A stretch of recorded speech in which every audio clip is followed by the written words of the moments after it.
നമസ്കാരം. T V K Jananayagan T V K ഇങ്ങനെ നിൽക്കുകയാണ് വിജയ്.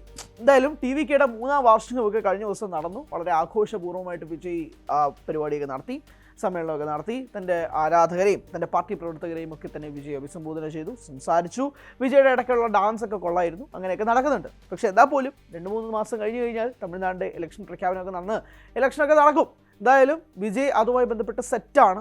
ടി വിക്ക് അതുമായി ബന്ധപ്പെട്ട് പൊരുത്തപ്പെട്ടിരിക്കുന്നു എന്നതാണ് മനസ്സിലാക്കാൻ. വിജയ് അതിനിടയിൽ NDTV അഭിമുഖം കൊടുക്കുന്നു. വിജയ് പാരലായിട്ട് തന്നെ രാഷ്ട്രീയവുമായി ബന്ധപ്പെട്ട് മുന്നോട്ട് പോയിക്കൊണ്ടിരിക്കുന്നു. വളരെ ലാസ്റ്റ് മിനിറ്റ് പ്രിപ്പറേഷനിൽ ഇങ്ങനെ ടി വിക്ക് മുന്നോട്ട് പോയിക്കൊണ്ടിരിക്കുകയാണ്. അതിനിടയിൽ ഒരു പാർട്ടിയുമായിട്ട് അലയൻസ് ഉണ്ടാക്കുന്നില്ല എന്ന് തീരുമാനിക്കുന്നു. വിജയ് ടി വിക്ക് ഒറ്റക്കെട്ടായിട്ട് ഒരുമിച്ച് അവർ മാത്രമായിട്ട് ഇതിൽ കോൺടെസ്റ്റ് ചെയ്യാൻ പോകുന്നു എന്നുള്ള കാര്യങ്ങളൊക്കെ ഒരു ഭാഗത്ത് നിൽക്കുന്നുണ്ട്. എന്തായാലും വിസിൽ ചിഹ്നമാണ് ഇലക്ഷൻ കമ്മീഷൻ ടി വി കെക്ക് അലോ ചെയ്തിരിക്കുന്നത്. ഇതൊക്കെ നമുക്ക് മുന്നിലുള്ള കാര്യങ്ങളാണ്. നമുക്ക് കുറച്ച് ടി വി കെ അനാലിസിസും ജനനായകൻ അനാലിസിസും നടത്താം. ഓക്കെ, ആദ്യം നമുക്ക് ടി വി കെയിലേക്ക് തുടങ്ങണോ ജനനായകനിലേക്ക് തുടങ്ങണം? നമുക്ക് ജനനായകൻ തന്നെ തുടങ്ങാം. കാരണം അതാണല്ലോ ഇപ്പോൾ ഒരു ക്വസ്റ്റ്യൻ മാർക്കായിട്ട് നിൽക്കുന്നത്. ആ ക്വസ്റ്റ്യൻ മാർക്കായിട്ട് നിൽക്കുന്ന ജനനായകനെ കുറിച്ച് നമുക്ക് ആദ്യം സംസാരിക്കാം. എന്താണ് ജനനായകൻ? ഇപ്പോൾ നിങ്ങൾ കുറേ നാളായിട്ട് എന്താണ് സംഭവിക്കുന്നതെന്ന് മനസ്സിലാവുന്നില്ല. കോടതിയിൽ പോവുകയാണോ, എന്താ നടക്കുന്നതെന്ന് മനസ്സിലാവുന്നില്ല. Just give you brief update. Jananayagan നിർമ്മാണ കമ്പനി CBFC ആയിട്ട് ബന്ധപ്പെട്ടുള്ള കേസ് പിൻവലിക്കാനുള്ള തയ്യാറെടുപ്പിൽ നിൽക്കുകയാണ്. ഏകദേശം 20 മിനിറ്റോളം വീണ്ടും കട്ടൊക്കെ ചെയ്ത് 3 മണിക്കൂർ ദൈർഘ്യമുണ്ടായിരുന്ന സിനിമ ഏകദേശം 2 മണിക്കൂർ 40 മിനിറ്റിലേക്ക് പോയി എന്നുള്ളതാണ് ഇൻസൈഡ് റിപ്പോർട്ടുകൾ സൂചിപ്പിക്കുന്നത്. അപ്പോൾ അങ്ങനെയാണെങ്കിൽ ജനനായകനിൽ ഏതൊക്കെ ഭാഗങ്ങളായിരിക്കും കട്ട് ചെയ്തേക്കുക? ഓഫ് കോഴ്സ് നാച്ചുറലി കട്ട് ചെയ്തിരിക്കുന്ന ഭാഗങ്ങൾ എന്ന് പറയുന്നത് പൊളിറ്റിക്കൽ സ്റ്റേറ്റ്മെൻറ്റ്സുമായിട്ട് ബന്ധപ്പെട്ടുള്ള ഭാഗങ്ങൾ തന്നെയാണ്. ഇപ്പോൾ ആർമി ഇഷ്യൂസ് ഉണ്ടെന്ന് പറഞ്ഞാലും അല്ലെങ്കിൽ ഈ മതം ജാതി പ്രശ്നമൊക്കെ ഉണ്ടെന്ന് പറഞ്ഞാൽ പോലും ultimately it's all politics. Vijay തന്നെ പറയുന്നത് തന്നെ തകർക്കാനുള്ള ഗൂഢലക്ഷ്യം രാഷ്ട്രീയ പ്രശ്നങ്ങളൊക്കെ തന്നെ നടക്കുന്നുണ്ട് എന്നുള്ളതാണ്. സോ വിജയ്ക്ക് അറിയാം, എല്ലാവർക്കും അറിയാം. അപ്പോൾ അതുമായി ബന്ധപ്പെട്ടുള്ള രംഗങ്ങൾ കട്ട് ചെയ്തിട്ടുണ്ടോ എന്നുള്ള ചോദ്യങ്ങൾ നിൽക്കുന്നുണ്ട്. സംശയങ്ങളാണ്, ഉണ്ടാവാതിരിക്കാം. അതൊക്കെ ഇവിടെ നടക്കുന്ന കാര്യങ്ങളാണ്. അപ്പോൾ അത് ഒരു പോയിന്റിൽ നിൽക്കുകയാണ്. അപ്പോൾ ജനനായകൻ ഇനി എന്ന് ആ ചോദ്യത്തിന് പ്രസക്തിയില്ല. കാരണം ആ ചോദ്യത്തിന് മറുപടിയില്ല. നമ്മൾ 9-ാം തീയതിയിൽ നിന്ന് തുടങ്ങി, 11-ാം തീയതി എന്ന് പറഞ്ഞു, 14-ാം തീയതി എന്ന് പറഞ്ഞു, 21-ാം തീയതി എന്ന് പറഞ്ഞു, 27-ാം തീയതി എന്ന് പറഞ്ഞു. ഇതൊന്നും നടക്കുന്നില്ല. അപ്പോൾ പോട്ടെ, ഇനി വരുമ്പോൾ അല്ലെങ്കിൽ ഒഫീഷ്യലിയോ അല്ലെങ്കിൽ അതുമായി ബന്ധപ്പെട്ട് എന്തെങ്കിലും നടക്കുമ്പോഴേക്കും നമുക്ക് ആ ടീമുമായിട്ടോ അല്ലെങ്കിൽ ആ ഡേറ്റുമായിട്ട് ബന്ധപ്പെട്ട് എന്തെങ്കിലും അപ്ഡേറ്റ് തരാം. പക്ഷെ ഒരു കാര്യം വളരെ പ്രധാനപ്പെട്ട ഒരു കാര്യം എന്ന് പറയുന്നത്, വിജയെ സംബന്ധിച്ചിടത്തോളം അല്ലെങ്കിൽ ജനനായകൻ ടീമിനെ സംബന്ധിച്ചിടത്തോളം ഈ സിനിമ അവർക്ക് അധികം നാൾ ഹോൾഡ് ചെയ്ത് വയ്ക്കാൻ പറ്റത്തില്ല. ഇപ്പോൾ വീണ്ടും ഒരു 100 കോടിയോളം നഷ്ടം രൂപ തിയേറ്റേഴ്സുമായി ബന്ധപ്പെട്ട് ജനനായകൻ ഉണ്ടായിട്ടുണ്ട് എന്നുള്ളതാണ് മനസ്സിലാക്കുന്നത്. ലേറ്റസ്റ്റ് അപ്ഡേറ്റ് ആട്ടോ. കാരണം തിയേറ്റേഴ്സുമായിട്ട് കരാർ ഉറപ്പിച്ച് വെച്ചിട്ട് അതിൻ്റെ ഡീലും ഉറപ്പിച്ച് വെച്ചിട്ട് സിനിമയില്ലെന്ന് പറഞ്ഞു കഴിഞ്ഞാൽ എന്ത് ചെയ്യാൻ പറ്റും?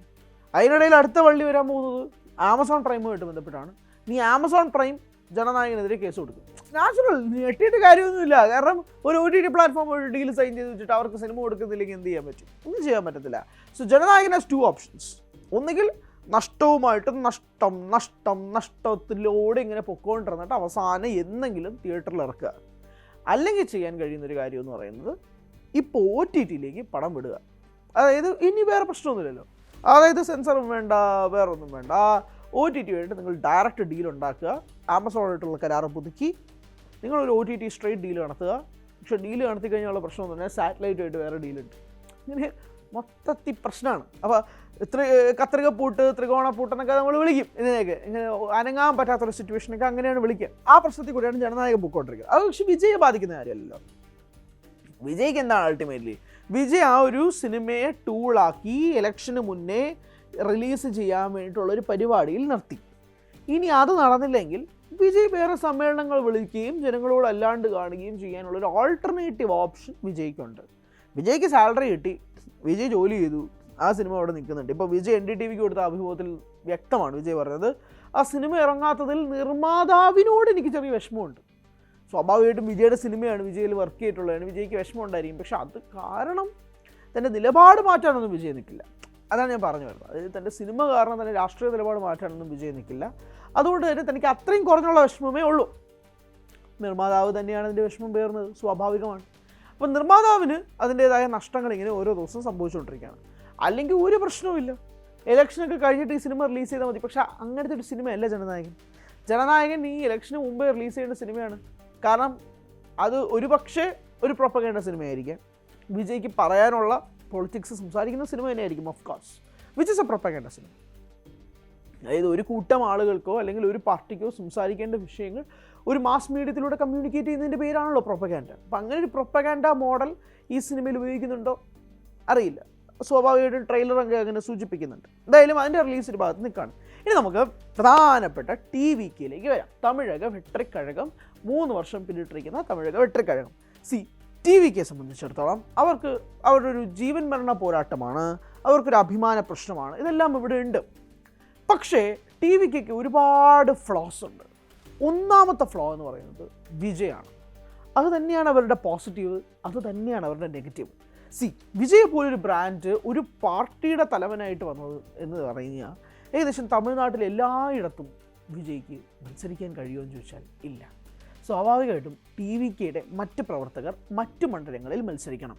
അവർക്കെല്ലാവർക്കും വിജയ സാധ്യത ഉണ്ടോ എന്ന് ചോദിച്ചാൽ ഇല്ല. പക്ഷെ വിജയ്ക്ക് വിജയ സാധ്യത ഉണ്ടോ എന്ന് ചോദിച്ചാൽ ഉണ്ട്. അപ്പോൾ TVK is confident about 1 seat. അതായത് വിജയ് നിൽക്കുന്ന സ്ഥലത്ത് വിജയ് ജയിക്കും, വിജയ് MLA ആവും. പക്ഷെ TVKയ്ക്ക് ആ ഒരു TVKയ്ക്ക് പാർട്ടി ഉണ്ടാക്കാൻ പറ്റും, TVKയ്ക്ക് ഒരു സർക്കാർ ഉണ്ടാക്കാൻ പറ്റുമോ എന്ന് ചോദിച്ചാൽ TVKക്കാരും വിജയ് ആരാധകർ എല്ലാവരും പറയും ഇല്ല എന്നുള്ളത്. അതായത് ചീഫ് മിനിസ്റ്റർ വിജയ് എന്ന് പറയുന്ന ആ ഒരു പട്ടത്തിന് വേണ്ടിയിട്ടാണ് വിജയ് നിൽക്കുന്നത്. വിജയ് ഇപ്പോഴും പറയുന്നത് കപ്പടിക്കും, തമിഴ്നാട്ടിലെടുക്കും എന്നൊക്കെയാണ് വിജയ് പറയുന്നത്. But let's talk reality. Vijay chief minister ആവാൻ പോകുന്നില്ല ഈ വർഷം, 2026 എന്തായാലും ആവാൻ പോകുന്നില്ല. അപ്പോൾ അതുകൊണ്ട് അങ്ങനൊരു പോയിന്റിൽ എത്തി നിൽക്കുകയാണ് TVK. അപ്പം അത് TVKയുടെ ഒരു നെഗറ്റീവ്. TVKയുടെ പോസിറ്റീവ് പറയാവുന്നതും വിജയ് തന്നെയാണ്. കാരണം ഒരു വ്യക്തി ഒരു പാർട്ടി രൂപീകരിക്കുക, ആ പാർട്ടിയിൽ പല ആളുകൾ വിശ്വാസം കൊണ്ടുവരിക, തൻ്റെ ആരാധകരെ പാർട്ടി പ്രവർത്തകരാക്കി മാറ്റുക, അതിൽ 2 നിലപാടുണ്ട്. സ്വാഭാവികമാണ്. കാരണം വിജയെ സിനിമാ നടനായിട്ട് ഇഷ്ടപ്പെടുന്ന ആളുകൾ എന്തിനാണ് വിജയുടെ പാർട്ടി പ്രവർത്തകരാകുന്നൊരു ചോദ്യം സ്വാഭാവികമായിട്ട് വരുന്നുണ്ട്. 2, അങ്ങനെ താല്പര്യമുണ്ടെങ്കിൽ പോട്ടെ എന്ന് ചിന്തിക്കുന്ന മറുവിഭാഗം ആളുകളുണ്ട്. അപ്പോൾ ഒരു വ്യക്തി ഒരു തമിഴ്നാട് പൊളിറ്റിക്സിൽ വന്നുണ്ടാക്കുന്ന ഓളം ചെറുതൊന്നുമല്ല. കാരണം വിജയ് അല്ലെങ്കിൽ TVK BJP സഖ്യം TVK എതിർത്തു. TVK കോൺഗ്രസുമായിട്ട് ഇനി അലയൻസ് ഉണ്ടാകാൻ പറ്റുമെന്ന് അറിയില്ല. TVK അവരുടെ വലിയ ശത്രുവായിട്ട് DMK കണ്ടു കഴിഞ്ഞിരിക്കുന്നു. DMK അവരുടെ മുഖ്യ ശത്രുവായിട്ട് TVK കണ്ടിട്ടുള്ളൂ. വെറും 3 വർഷം മാത്രം പ്രായമുള്ള TVKനെ DMK ഒരു ശത്രുവായിട്ട് തന്നെയാണ് കാണുന്നത്. അപ്പം TVK ഈ ഒരു 3 വർഷം കൊണ്ട് ഉണ്ടാക്കിയെടുത്ത സ്പേസ്, തമിഴ്നാട്ടിൽ ഉണ്ടാക്കിയെടുത്ത ഒരു ഓളം, ഇതിനെല്ലാം ഒരേ ഒരു ഫാക്ടർ എന്ന് പറയുന്നത് ദളപതി വിജയാണ്. അതിനകത്ത് ഒരു തർക്കവും ഇവിടെ ആർക്കും വേണ്ട. ഒരു പക്ഷേ വേറെ ഏത് നടനായാൽ പോലും ഇത്രയധികം ടൈം പൊളിറ്റിക്സിൽ ഇൻവെസ്റ്റ് ചെയ്യുമെന്ന് എനിക്ക് തോന്നുന്നില്ല.